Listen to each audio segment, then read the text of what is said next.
Hello and welcome to India's World.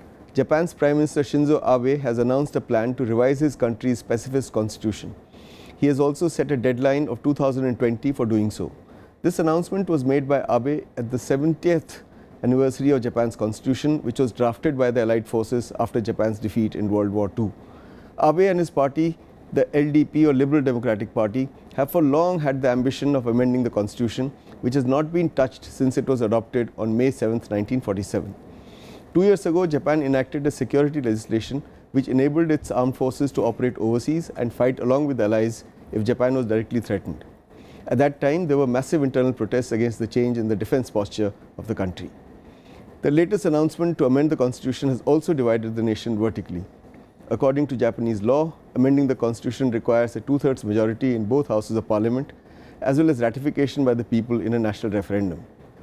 The LDP and other forces in favor of revising the constitution won a two-thirds majority in last year's election to the upper house. They already have the requisite majority in the lower house. This brings the Prime Minister's goal of constitutional revision closer to realization. To discuss Prime Minister Abe's attempt to revise the constitution, his compulsions for doing so and its implications, we have with us a very distinguished panel of experts. We have with us Professor K.V. Kesavan.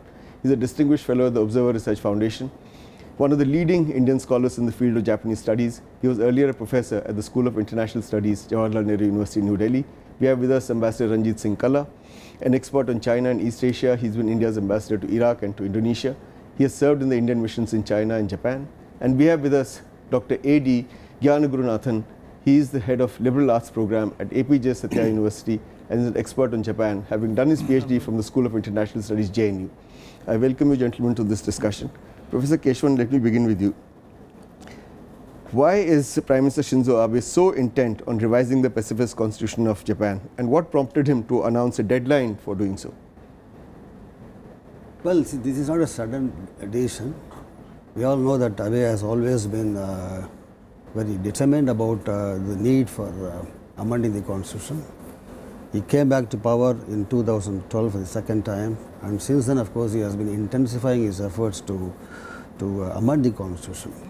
Now, he has taken, as you said rightly in the introduction, he has already taken a number of measures in the security sphere, for example, reinterpreting the constitution in terms of Japan's right to collective self-defense, and also the need for Japan to extend greater assistance to its own ally, security ally, namely the United States. Now, the one main reason why he has made this statement is that he is now very comfortably placed in the Japanese diet.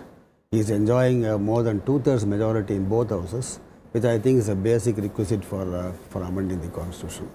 Therefore, I think this is the most opportune time for him to push it through, and he took advantage of this occasion, namely 70th anniversary of the promulgation of the Japanese constitution. As you said rightly, it has not been amended even once, and therefore I think Mr. Abe is very keen to take advantage of this occasion, and he has got 2 more years to go. Okay. In fact, he is going to continue till 2021 perhaps. Okay. Therefore, yeah, sure. Ambassador Kalha, is Abe's aim only to give de facto legitimacy to the existence of the Japanese self-defense forces, or is there more to amending the constitution? And is he right in saying that Japan's present constitution minimizes the nation's military capability? Well, yes, you see, there is a feeling in Japan, and particularly within the ruling elite, that Japan is not a normal state, and it should become a normal state, which means, like any other state, it should be capable of having a constitution where the military can play an important role, not only as far as the defense of the Japanese islands are concerned, but wherever required, if Japanese interests have to be protected, it can be deployed abroad. But you see, the problem with Japan has always been that firstly, this is not a Japanese constitution, it's an imposed constitution. It was done by General MacArthur. And there are several anomalies, not only as far as the military aspects of it is concerned, but even look at the position of the head of state. There is, under the constitution, no head of state. Actually, he is only a symbol of the state. The emperor is a symbol of the state. He's not even head of state. So that also needs normalization. But rather than, more than anything else, the point is that 70 years have gone by since Second World War. there is a feeling now that, you know, whatever happened during that period, the Japanese people and the Japanese ruling elite now feels that it's time to get over it and to become a state which can on its own stand on its own legs and perhaps be able to show to the rest of the world that they are a normal state. Okay. And that is, I think, perhaps the primary, what do you call, aim of his trying to amend the constitution so as to make it into a normal constitution. Okay. Professor Gurunathan, if Ambassador Kalha is correct and there is this widespread sentiment, then why does Japan seem so divided?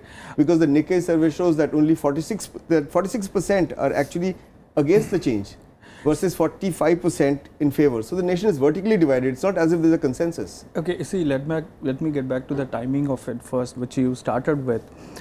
See, one thing, okay, let's get back to the DNA of LDP, which is since its inception in 1955, the elite in LDP, they've always wanted to revise the constitution because for them it was unacceptable. One thing, it was forced upon, and also it devalued indigenous Japanese spirit.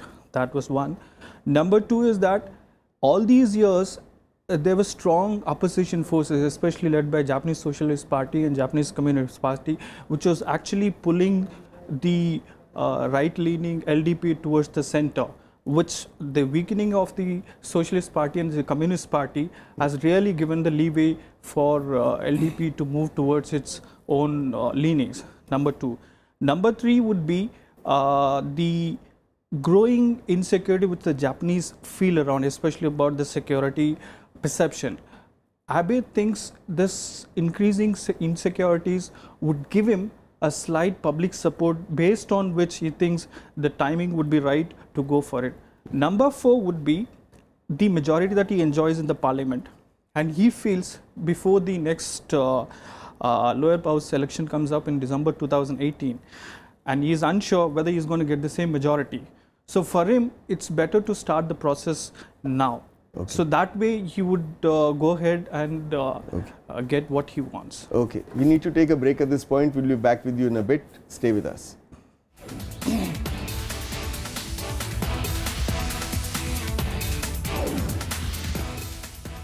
Welcome back. We're discussing the reasons for Japan's Prime Minister Shinzo Abe attempting to revise the country's pacifist constitution. Professor Kesavan, while setting a deadline for revising the constitution, Abe also said that Japan today faces a deteriorating security situation. Now, to what extent is the threat from North Korea, the recent missile test by Pyongyang, and the maritime conflict with China in the South China and East China Sea driving the dilution of the Japanese pacifism? I think both are serious threats as far as Japanese are concerned. They have always been talking about the threat that comes from Pyongyang particularly. And Pyongyang has not been showing any respect for UN resolutions. It has not really curtailed its own, armament program, for example, nuclear armament program, etc., etc. Therefore, that is a major threat for Japan. And the missiles landed within 200 nautical miles of course, yeah, it's a real threat for the Japanese, not only Japanese, even South Koreans also. And even American interests are feeling somewhat very much threatened. And as has been evidenced by various statements made by American authorities. China, of course, then East China Sea problem, Senkaku Islands, etc. I think the Japanese have taken enough precautionary measures now that the American government also has assured that it will stand by Article 5 of the US-Japan Security Treaty. So they feel somewhat reassured, but still they are keeping their fingers crossed to what extent the American guarantee will be credible in a major crisis. No, the problem with China is only in East China Sea, not in the South. South China Sea also, of course, Japanese, their interests are very much involved, and they have expressed very clearly that what China is doing there is not acceptable. Okay. I think they have taken a very categorical position, not only in collaboration with the United States. I think even, for example, India-Japan joint statements also have clearly clarified where we stand with regard to South China. So, Ambassador Kalha, the security situation clearly is deteriorating for Japan. But in March this year, the ruling LDP had urged the government to immediately consider deploying US anti-missile systems, introducing cruise missiles capable of directly striking North Korean bases in response to potential threats from Pyongyang. And they also said that the government should consider the introduction of US terminal high altitude area defense, THAAD missile system, and land-based Aegis missile system. Now, can Japan claim to be pacifist and still deploy US weaponry on its soil without changing the constitution? You see, the US have already deployed not only weaponry, but they've also deployed nuclear weapons as far as Japan is concerned. The way that was papered over was that nobody would ask the question and they wouldn't respond. So even if somebody said, are there any nuclear weapons, American nuclear weapons in Japan, the answer would be, we don't know. And that would be, paper over the question. But you see, the larger question is that apart from everything else, Japan also has very poor relations with South Korea because of the comfort women issue. And secondly, there is a feeling within Japan that things are not going too well because China has overtaken them to become the second largest economy in the world. So that has rankled in their mind that perhaps they need a change. Now, with all this weaponry which is deployed, the fact of the matter is that Japan does feel vulnerable, not only from North Korea, but it also feels vulnerable about the military might of China. Now, take the Senkaku Islands, for example. Although they are covered under the US-Japan treaty, but the Japanese are never sure that for these 4 or 5 little rocks in the sea, would the United States come to their assistance in a conflict situation with China? Yeah. So that also rankles as far as the Japanese defense. Let me take that question, Professor Gurunathan. So is Abe also being prompted to revise the constitution by within a deadline by calls by because of calls by US President Donald Trump that Tokyo should play a bigger role in regional security, that US allies must pay for their own security? See, my view is this. This enhanced security threat, all this is basically a ruse for Japan to bolster its own military. But already it is in the top 10 modernized militaries. That's why, see, Japan has always been, this whole notion of Japan becoming normal, this whole hype about Japan becoming normal as a threat. Japan has always been a normal country if you look at it actually. They are best funded military, the best equipped military, best trained military, one of the best trained in terms of Air Force and Navy. So what is the point of saying that, okay, Japan is going to become normal? So I think it's only a hype basically to allay their own insecurities about what's going to happen. That's number one. Number two, I would say, as Professor Kesavan was suggesting, perception of all these security threats, I think again it's during the Cold War it was Russia, and after that it was North Korea. It's not something that has come up now, it's always been there. So why only in certain point of time they get highlighted? I'm not denying the existential part of it, but why only at certain occasion they get highlighted? So that's the politics of it. I'm saying as and when it suits them, they highlight it. Now that it's a time for them to go ahead, okay, so prop up, so then go ahead. By them you mean the LDP? LDP, so because they also have this agenda of imposing their own conservative ideologies within the constitution. For them, they need to rally the population, so they need the other. So they need a common enemy to rally the population around, so that's why they are popping at us. Okay. Professor Kesavan, those critical of the move by Abe to revise the constitution say that if you say that you need to legitimize the SDF as a way to respond to threats from North Korea, they're saying this is a sign that Japan is subordinating itself to the United States because the US wants to take on North Korea.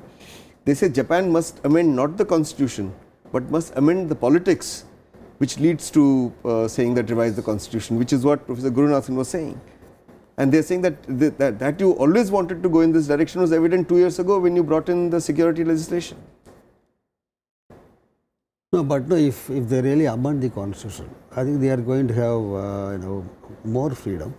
After all, I mean, it's a very it's a country with a lot of pride, in its own achievements, etc., etc. How long are they going to have a constitution which really does not, authorize them to have their own? I mean, it's not even called, defense forces. It's called self-defense forces. It's not even mentioned there. One of the reasons why he wants to amend the constitution is, please make a particular mention of the name of self-defense forces there. in the Article 9 itself, third paragraph he wants to add. Therefore, he gives self-respect at least to the defense forces. The defense forces are now being used in a variety of ways, you know. They are taking part in UN peacekeeping effort. They are also taking part in internal, various crisis situations, etc., like Fukushima, for example. Now, the people have really come to respect the role of self-defense forces. Okay, quickly. I agree with Professor Kesavan, but I have a little difference with that. See, we have to look at it holistically. On the one hand, okay, fine, you want to just mention it as a part of and add another paragraph to the Article 9. But added to that, we are forgetting the fact recently the Protection of Subject Security Act, the recent act they passed, basically to especially protecting official secrets, which disallows any leakage of, especially regarding diplomacy, military, counterintelligence, and which reminds me of Official Secrets Act of 1935, which was used to put down any dissent, though it was intended to get hold of communists, but it was used to put down any domestic dissent, press freedom, and also human rights. Okay. So it reminds me of that. So you're saying a bigger agenda may be at work. So it's not as simple as it appears, but there's also a conservative agenda which was being inserted in. I'll come back to you. I'll come back to you. We need to take a break at this point. We'll be back in a bit. Stay with us. Don't go away.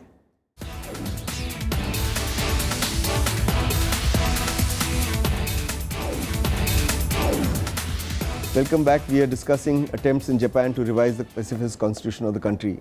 Ambassador Kalha, do you think that the security legislation of 2015 permitting the military to fight overseas or join foreign and multinational forces in cases where Japan faces a threat to its survival was unconstitutional? Well, if you look at strictly from the point of view of legal, I would say yes, it is was not constitutional, because the Constitution, if you see Article 9, does not even recognize a self-defense force. It simply says Japan will have no military forces. But on the other hand, things have evolved, things have moved on.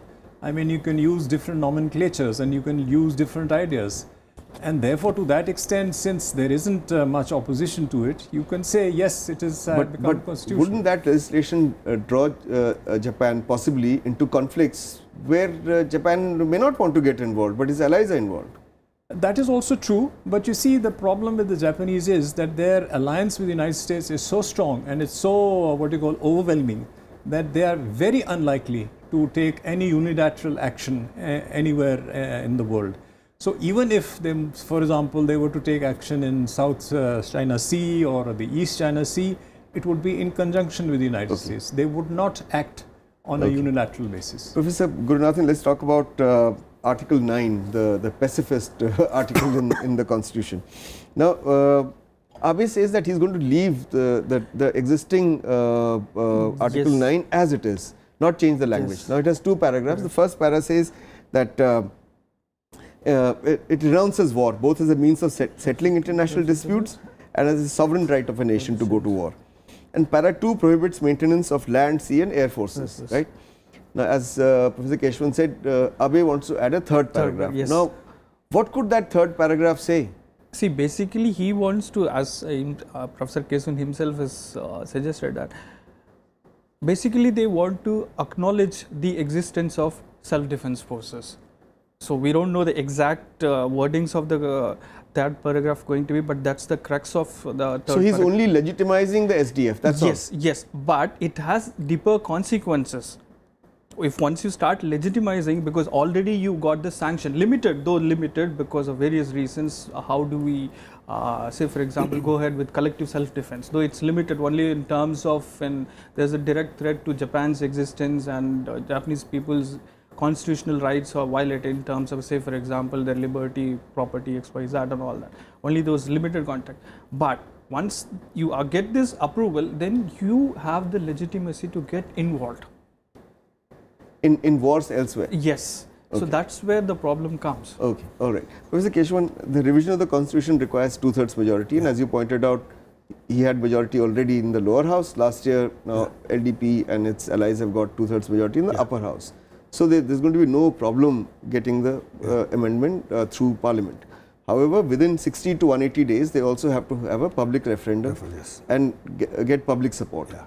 Now, do they have the public support?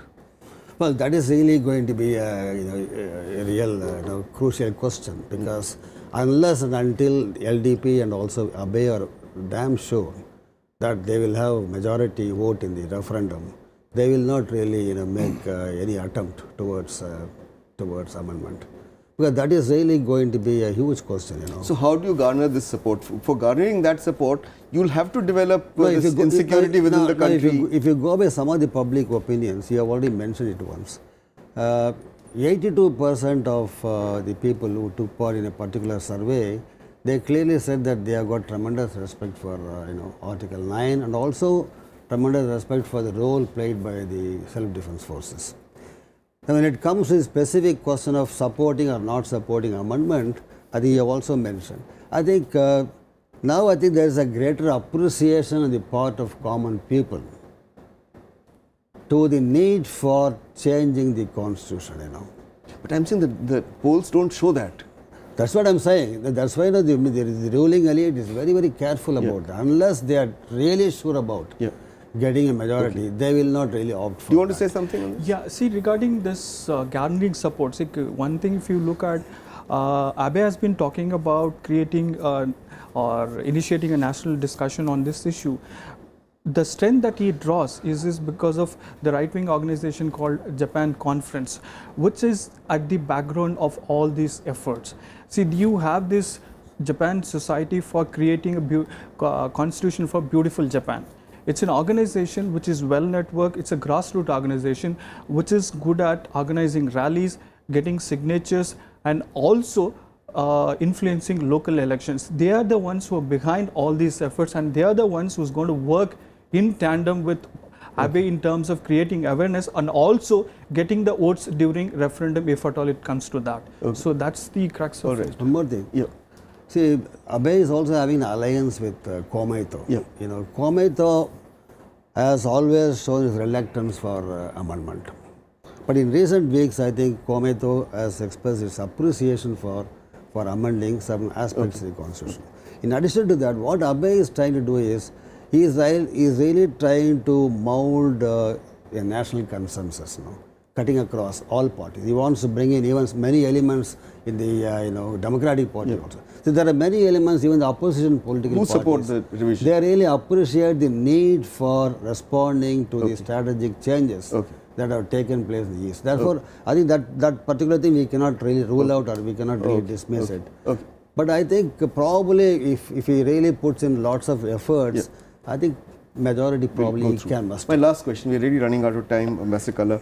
Is there a fear that if Prime Minister Abe devotes all his energy to building a national consensus on revision of the constitution and the referendum, etc., that is the economic program, Abenomics, that is called Abenomics, will suffer, and that this is what worries foreign investors in foreign companies? See, Japan is basically run by the ruling elite, the ruling politicians, the bureaucracy, and what they call big business. So to that extent, I think it runs more or less on an automatic basis. There is very little that a Prime Minister can do. He can usher in some reforms, he can show the way. But he had that 3-arrow strategy and so on and so forth. Have all the arrows been fired? Not really, but I also feel that as far as Japan is concerned, he is taking it in a direction which the Japanese people find it a little difficult to swallow. Because don't forget, it is the only country which has been atom bombed twice. And if you have been to Nagasaki and Hiroshima, you will see the utter devastation that it has caused. Now, the question really in the mind of most Japanese is that is it a revival of militarism or is it a revival of, say, self-defense for Japan?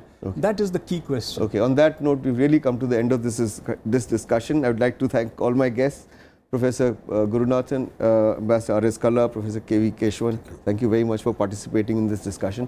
That is all we have for you today. We'll be back again as usual next week. Until then, goodbye and thanks for watching India's World.